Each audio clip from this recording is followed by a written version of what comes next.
नमस्कार, स्वागत है आपका। मैं हूं आपके साथ सुमित गुप्ता। बुलेटिन की शुरुआत में 20 तस्वीरें कोरोना से जुड़ी हुई। लॉकडाउन में घरों में कैद रहने वाली जनता को जब शराब बिक्री की छूट मिली तो तलबगारों की खुशी का ठिकाना नहीं था। आपको ऐसे ही मदिरा प्रेमी से आपको मिलवाते हैं जो बोतल मिलने के बाद सड़क पर खुशी से डांस करने लगा। ये मामला एमपी के मंडीदीप का बताया जा रहा है। दूसरी तस्वीर बिहार से। बिहार में नवादा के क्वारंटाइन सेंटर में ठहरे मजदूरों ने जमकर हंगामा किया। मजदूरों का कहना है कि सेंटर में खाने पीने की कोई व्यवस्था नहीं है। सेंटर में सोशल डिस्टेंसिंग का कोई पालन नहीं किया जा रहा। देश के कई राज्यों में फंसे मजदूरों को प्रदेश की सरकार वापस घर ला रही है। दौसा में भी अनेक राज्यों से मजदूर अपने जिले पहुंचे। इस दौरान चिकित्सा विभाग काफी अलर्ट नजर आया। सभी मजदूरों को फौरन स्क्रीनिंग के लिए भेजा गया। चौथी तस्वीर टिड्डी अटैक की। मरुधरा के किसानों पर लॉकडाउन में दोहरी मार पड़ी है। श्रीगंगानगर में टिड्डियों ने हमला बोला और किसानों को अपनी फसल बचाने को लेकर चिंता सताने लगी। भरतपुर प्रशासन ने लॉकडाउन तोड़ने पर सख्ती दिखाई है। आज एसडीएम के नेतृत्व में पुलिस और नगर पालिका की टीम ने कामा के बाजारों का निरीक्षण किया, दुकानदारों के चालान काटे और सोशल डिस्टेंसिंग के पालन की नसीहत दी। छठी तस्वीर अलवर से। अलवर में कोरोना काल में राजीव गांधी सामान्य अस्पताल में सनसनीखेज मामला सामने आया है। दरअसल अस्पताल में शव बदलने से हड़कंप मच गया। इसे लेकर परिजनों ने अस्पताल के खिलाफ हंगामा किया। साथ ही तस्वीर भी अलवर से। अलवर में बानसूर के अनाज मंडी में एफसीआई की ओर से खरीद केंद्र की शुरुआत के साथ ही मंडी में किसानों की भीड़ जमा होने लगी और सोशल डिस्टेंसिंग के नियम की धज्जियां खुलेआम उड़ाई जा रही हैं। जोधपुर की ये खबर है। जोधपुर में कोरोना का संक्रमण तेजी से फैल रहा है। ऐसे में संक्रमण से बचने के लिए दूध बेचने वाले ने जुगाड़ से मिल्क गन तैयार की है, जिससे सोशल डिस्टेंसिंग का ख्याल रखते हुए दूध सप्लाई किया जाएगा। भरतपुर की तस्वीर देख लीजिए। भरतपुर के सरकारी स्कूल में रुके बिहार के मजदूरों ने स्कूल की ही काया पलट दी। अस्थायी क्वारंटाइन में ठहरे 11 मजदूरों के इस सराहनीय कदम से क्वारंटाइन कर्मी भी चकित रह गए। दरअसल इन मजदूरों ने अपने हुनर से स्कूल को चमका दिया है। कोरोना संकट की इस घड़ी में सभी बढ़ चढ़कर जरूरतमंदों की मदद कर रहे हैं। कोटा में भी स्वयंसेवी संस्थाओं के साथ राजनीतिक दल भी कंधे से कंधा मिलाकर काम कर रहे हैं। कोटा जिला वक्फ कमेटी भी अपना योगदान दे रही है। 11वीं तस्वीर बाड़मेर से। बाड़मेर में वेदांता केयर की ओर से कोरोना के खिलाफ एक नए अभियान का आगाज किया गया। अभियान का नाम संजीवनी है। इसका मकसद पूरे शहर को सैनिटाइज करना है। कोरोना संकट में भी अस्पतालों में डॉक्टर्स, नर्सिंग स्टाफ और लैब टेक्नीशियन कोरोना योद्धा की भूमिका निभा रहे हैं। ऐसे में इन कोरोना योद्धाओं को अलग अलग अंदाज में सम्मानित किया जा रहा है। अलवर में बीजेपी की ओर से रक्तदान शिविर आयोजित हुआ। रक्तदान शिविर में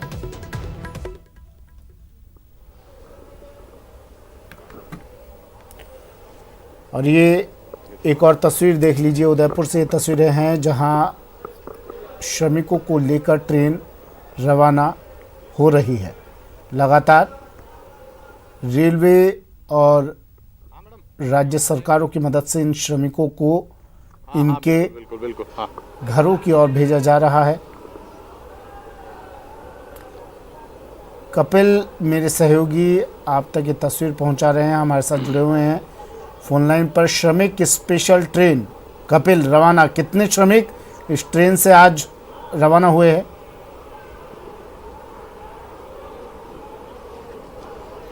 देखिए, इस ट्रेन से 1186 श्रमिकों का रजिस्ट्रेशन करवाया गया था, लेकिन ट्रेन रवाना होने से पहले तक करीबन 100 श्रमिक रेलवे स्टेशन पर नहीं पहुंचे थे। उसके चलते पहले ये डिसाइड किया गया था कि उन्हें लाने की कोशिश की जाएगी और उसके बाद में उन श्रमिकों को बिठाकर कुछ देर से इसे रवाना किया जाएगा। लेकिन रेलवे ने इसे तय समय पर यहाँ से रवाना कर दिया है। फिक्स 4 बजे इसका निकलने का पहले से तय समय था और यहाँ से अब ट्रेन रवाना हो चुकी है। आप देखिए कि आगे सिग्नल को लेकर कोई प्रॉब्लम हुई, उसके चलते फिर से प्लेटफॉर्म पर ये ट्रेन रुकी है और यहाँ पर पूरा रेलवे का स्टाफ और रेलवे पुलिस का स्टाफ और स्थानीय पुलिस का स्टाफ मौजूद था, जिसने पूरी प्लेटफॉर्म पर व्यवस्थाओं को संभाला। तो वहीं स्टेशन के बाहर मेडिकल टीम ने ये कोशिश की कि जो श्रमिक यहाँ से हाजीपुर बिहार के लिए जा रहे हैं उनके लिए पूरी व्यवस्थाएं हों, उनकी पूरी मेडिकल स्क्रीनिंग की। और ये जो श्रमिक पिछले लॉकडाउन के पीरियड से काफ़ी परेशान थे,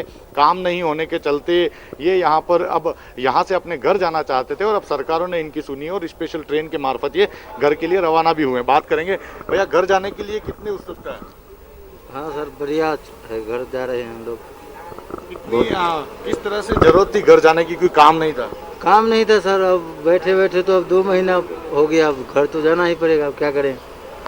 बिल्कुल, काफ़ी उत्सुक है, काफ़ी खुश हैं, क्योंकि इनको अपने परिवार के सदस्यों से मिलना है। और पिछले करीब 1.5 से 2 महीने हो चुके हैं, इनके पास में किसी तरह का काम नहीं है, और यही वजह है कि ये लगातार अपने घर जाने की मांग करते आए थे। और जब स्पेशल ट्रेन के मार्फत इन्हें ले जाने की कवायद शुरू हुई तो सबसे पहले रजिस्ट्रेशन की प्रक्रिया की गई थी। रजिस्ट्रेशन जिन जिन श्रमिकों ने अपने घर जाने का कराया उनको आइडेंटिफाई करते हुए स्थानीय प्रशासन ने उन्हें सूचना दी, और जिन क्षेत्रों में वो रहते थे वहां से बस द्वारा उन्हें रेलवे स्टेशन पर लाया गया, मेडिकल स्क्रीनिंग की गई। मेडिकल स्क्रीनिंग के बाद में उन्हें टिकट दिया गया और सोशल डिस्टेंसिंग की पालना कराते हुए ट्रेन में बिठाया भी गया। एक बोगी में कुल 72 लोगों के बैठने की व्यवस्था होती है, जिसमें सिर्फ 54 लोगों को बिठाया जा रहा है, ताकि जो पूरा रास्ता है उसमें सोशल कपिल, एक बार देखिए, ये यात्री दिखाई दे रहे हैं, सोशल डिस्टेंसिंग आप कह रहे हैं पालना करके भेज रहे हैं, लेकिन शायद इन तस्वीरों में जहां तक मेरा ख्याल है ऐसा नजर आ नहीं रहा है। ठीक है, व्यवस्था होगी रेलवे की। एक बार इन श्रमिकों से अगर आप बात कर सकें, क्योंकि ट्रेन भी चलने वाली होगी, टिकट की टेंशन तो नहीं हुई इस बार इन्हें?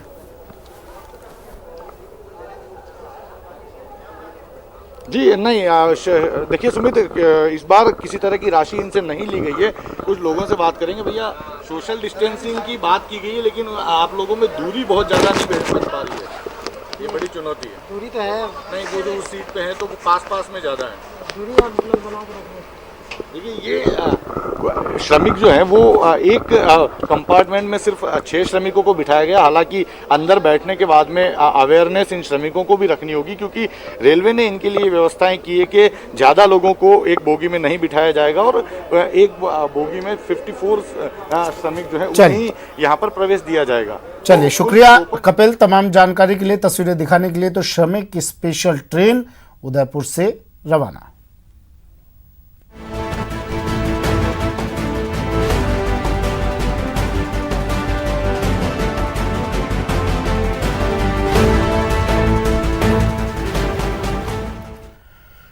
कोरोना अपडेट अब आपको दे देते हैं। मरुधरा में कोरोना पर बड़ी अपडेट, 12 घंटे में 82 नए केस सामने आ चुके हैं। पॉजिटिव मरीजों की संख्या भी बढ़कर 3240 तक पहुंच गई है। प्रदेश में कोरोना से अब तक 92 लोगों की मौत हो चुकी है। ठीक होने के बाद 1131 लोग डिस्चार्ज भी हुए हैं। प्रदेश में अब तक 1567 एक्टिव केस मिले।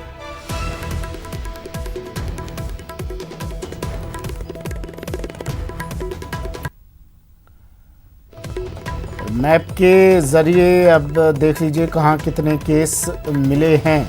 जयपुर में 1074 सबसे ज़्यादा, राजधानी जयपुर में। उसके बाद जोधपुर, सूर्यनगरी जोधपुर कदम से कदम मिलाकर चल रहा है जयपुर के, 855, कोटा में 221, अजमेर में 181, टोंक में 136, नागौर में 119, भरतपुर में 116, चित्तौड़गढ़ में 100, बांसवाड़ा में 66, भीलवाड़ा में 39 पॉजिटिव केस।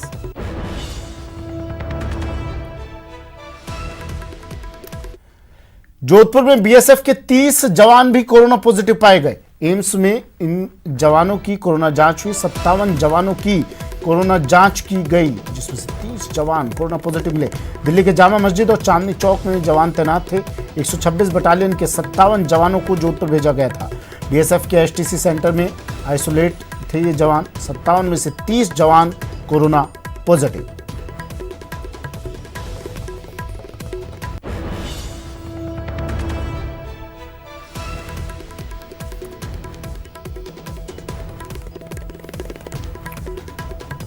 बड़ी खबर जोधपुर से है ये। और एम्स की लिस्ट में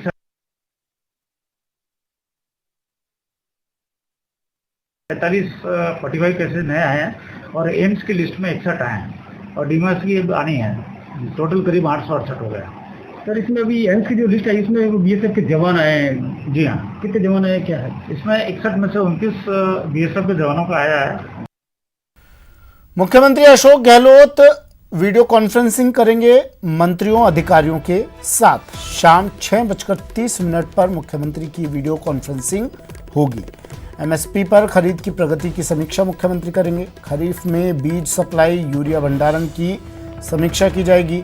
खाद्य, कृषि, सहकारिता सहित संबंधित महकमों के मंत्री और अफसर भी सीएम की वीसी में जुड़ेंगे।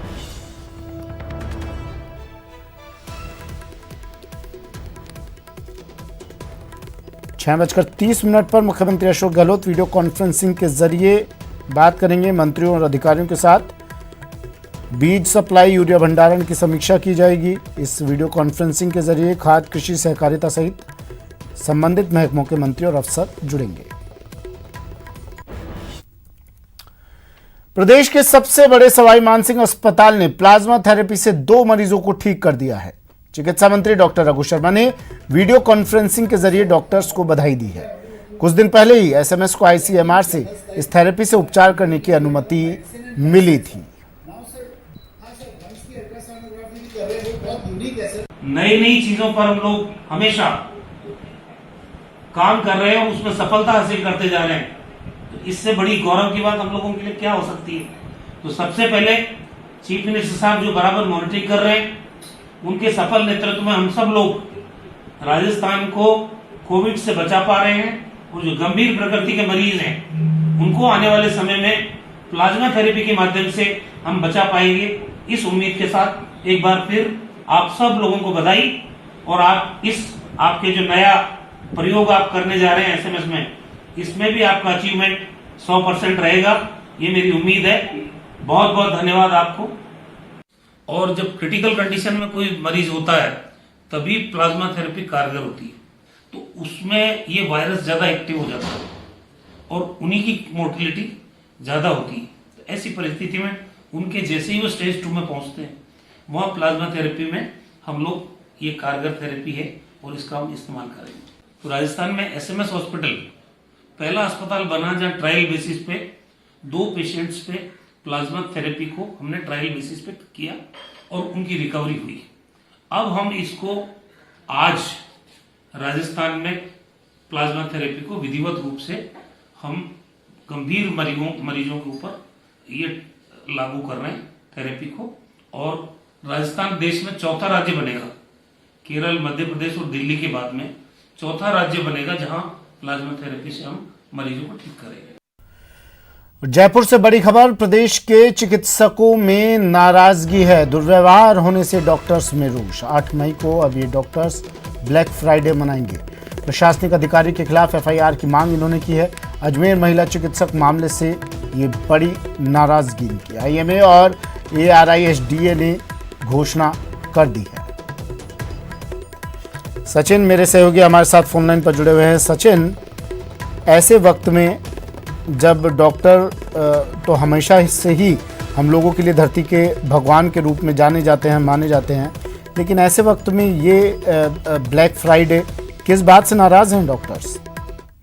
देखिए सुमित, जिस तरह से प्रदेश में इस समय कोरोना का संकट चल रहा है और डॉक्टर जो हैं वो दिन रात सेवा में लगे हुए हैं मरीजों को ठीक करने में, उस दौरान जिस तरह से घटनाएं सामने आ रही हैं विभिन्न जिलों में, जैसे पहले भरतपुर में घटना हुई, फिर उसके बाद अब अजमेर में घटना हुई है।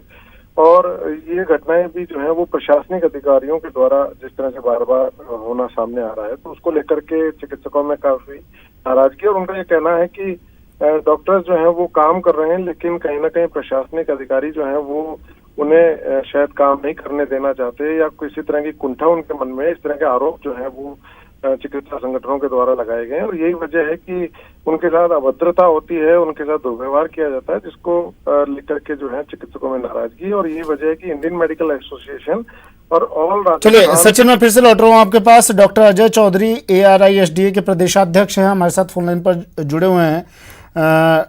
अजय जी, स्वागत है आपका न्यूज 18 में। किस बात का गुस्सा है?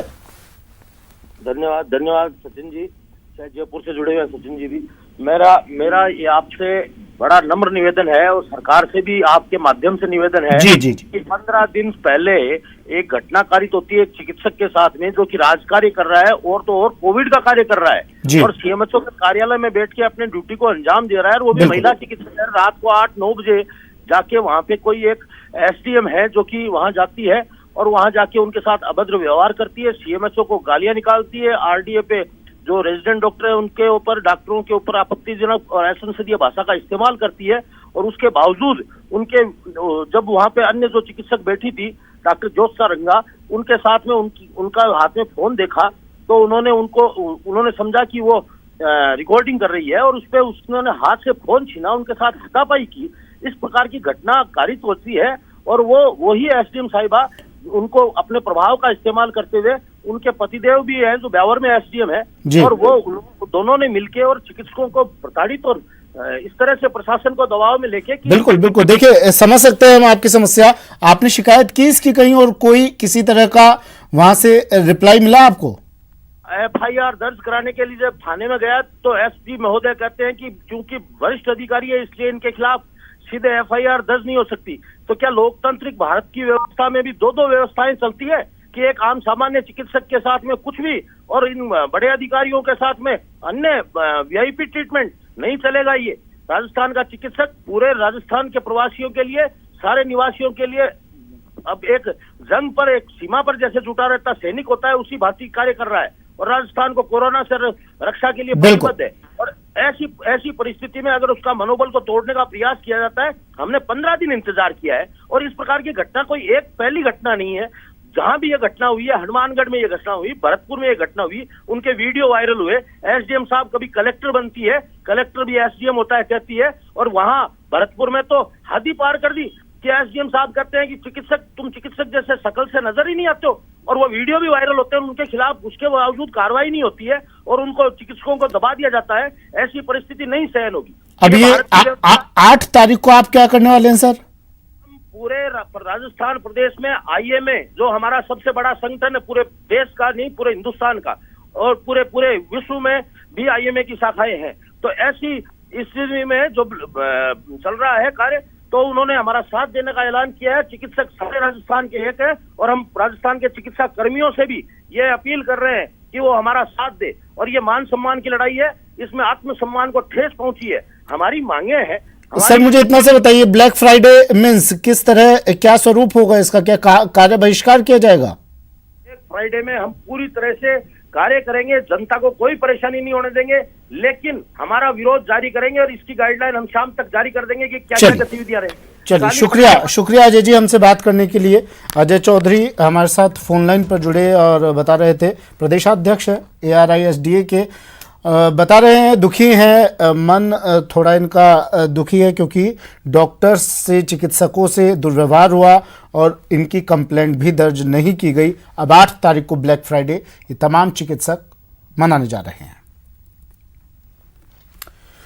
जयपुर के सवाई मानसिंह हॉस्पिटल और कॉलेज के ठेका कर्मचारी शोषण और मौत की दोहरी मार झेल रहे हैं। यह आरोप खुद कर्मचारियों ने ठेकेदारों पर लगाया है, जबकि कोरोना के सबसे ज्यादा मरीज सवाई मानसिंह हॉस्पिटल में होने के कारण ये लोग दिन रात सेवा में लगे हैं। ठेका कर्मचारियों ने ठेकेदारों पर मनमाना वेतन देने का आरोप लगाया है। उनका कहना है कि उनका वेतन 17,000 रुपये है, जबकि ठेकेदार उन्हें महज 5 से 8,000 रुपये वेतन देता है। कर्मचारी महासंघ एकीकृत ने कर्मचारियों की पीड़ा को उठाते हुए राज्य सरकार से मांग की है कि उनके साथ भेदभाव नहीं किया जाए। कर्मचारी महासंघ के अध्यक्ष का कहना है कि कोरोना वॉरियर्स की भूमिका में रहे इन कर्मचारियों के संक्रमित होने पर जनरल वार्ड में डाल दिया जाता है। महासंघ ने मांग की है कि संक्रमित होने या फिर मौत हो जाने पर इन्हें कोरोना वॉरियर्स की श्रेणी में रखा जाए और उन्हें उचित मुआवजा भी दिया जाए। जयपुर के SMS हॉस्पिटल और कॉलेज के जितने भी ठेके पे कर्मचारी, उन्होंने कई दिनों से ठेके पे कार्य कर रहे हैं, उन्हें न्यूनतम वेतन तक नहीं दिया जा रहा। करीबन 6,000 से 8,000 रुपये तक इनको वेतन दिया जा रहा है, जबकि ठेकेदार को यही 17,000 से ऊपर मिलता है। उसके बावजूद भी ठेकेदार कर्मचारियों के साथ शोषण कर रहा है। हमने राजस्थान सरकार को कई बार ज्ञापन भी दिए कि इन्हें ठेकेदार मुक्त किया जाए, इन्हें डायरेक्ट यूट्यूबी के माध्यम से, जो यूट्यूबी और अन्य संविदा पे कर्मचारी है उनके माध्यम से रखा जाए। ब्रेक के बाद स्वागत है आपका। खबर दौसा से। दौसा में 2 मजदूर हादसे का शिकार हो गए। एक मजदूर गंभीर रूप से घायल हो गया।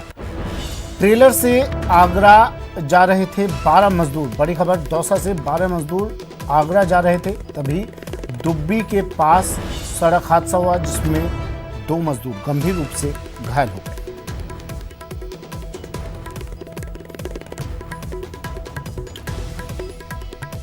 बड़ी खबर इस वक्त की, ये तस्वीरें भी आ गई हैं।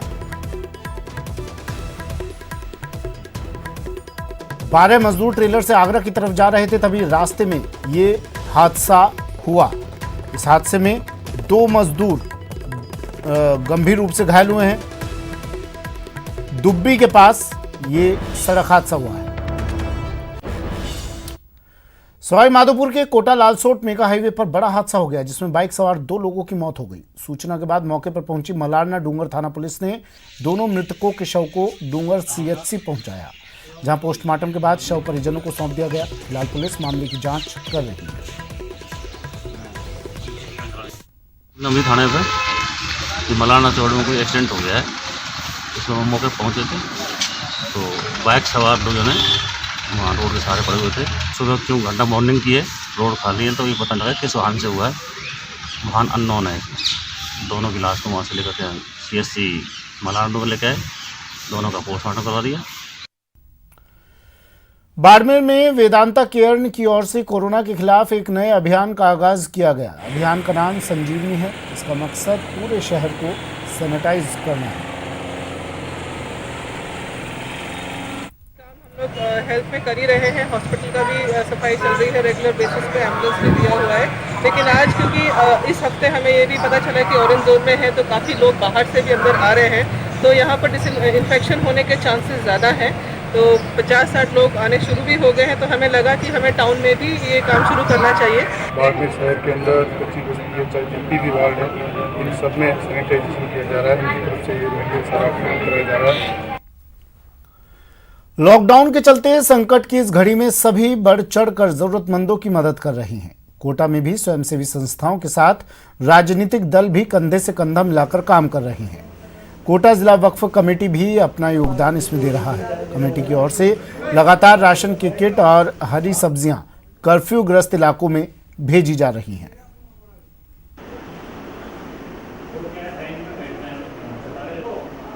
आज 5 बजे कोटा में मददगारों का कारवां लगातार बढ़ता चला जा रहा है और हर कोई अपनी भूमिका निभाकर मुस्तैदी से ज़रूरतमंदों तक ज़रूरी सामान पहुंचा रहा है। आप देख सकते हैं तस्वीरों में जिला वक्फ कमेटी का ऑफिस है और यहाँ पर तमाम लोग राशन के किट और सब्जियां जो है वो पैक कर रहे हैं और ये सिलसिला पिछले कई दिनों से लगातार जारी है। शहर के कर्फ्यूग्रस्त इलाकों के अलावा ज़रूरतमंदों तक ज़रूरी सामान कैसे पहुँचे, उन सब का पूरा ख्याल रखा जा रहा है ताकि कोई भी शख्स भूखा ना रहे। लगातार शहर में कई सारी संस्थाएं इस काम में जुटी हुई है और जिला वक्फ कमेटी भी उसमें पीछे नहीं है। पूरी मुस्तैदी के साथ ये तमाम लोग पिछले कई दिनों से इस काम में जुटे हैं ताकि ज़रूरतमंदों तक राशन सामग्री पहुंच सके, हरी सब्जियां पहुंच सके, इसका इंतजाम।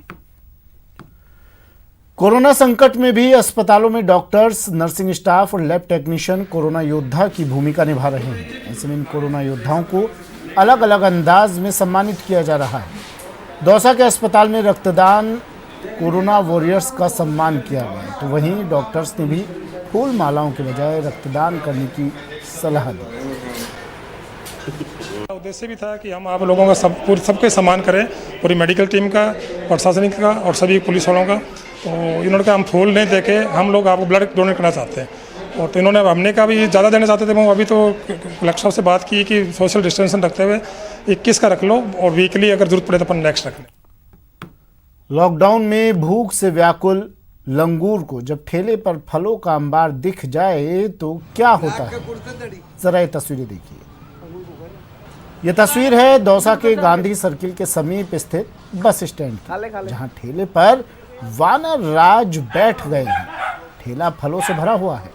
लंगूर महाराज को भूख सता रही है। सामने फल और पेट में भूख, फिर क्या था।